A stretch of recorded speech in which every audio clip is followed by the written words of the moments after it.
Ano hong pag-uusapan natin? Ay naku po, yung interview ni PBBM sa Australian Broadcasting Company. Napanood niyo ba ho yun? Ay kung ako naman po ay nasa spokes pa ng Pilipinas, hindi ko po papayagan mag-interview ang aking presidente sa foreign media dahil alam naman po natin ang foreign media, no? Talaga pong yan ay maghahanap ng butas at talagang kakalkalin lahat ng pwedeng kalkalin sa pulisiya ng isang presidente.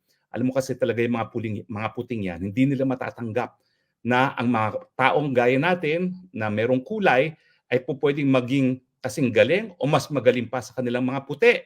Kaya kahit anong sabihin natin, ay talagang titirahin at titirahin tayo ng mga puting yan. Napahiya ba tayo? Well, ewan ko po. Basta kasi ako, pag nakikita ko yung presidente ko na nauutal at hindi alam kung paano sagutin ang mga tanong, meron pa siyang natawa, no? Pagdating dun sa nakaw na yaman, tumawa siya at tinanong ng reporter, ano nakakatawa sa plunder? So sa akin, medyo nanghilabot po talaga ako doon. Kasi dapat kasi, harapin na ang naging kasaysayan. At yan naman buong akala ko nung sumuporta ako sa kanya. Nahaharapin niya ang kasaysayan pero babaguhin na niya dahil binigyan siya ng pangalawang pagkakataon ng sambayanang.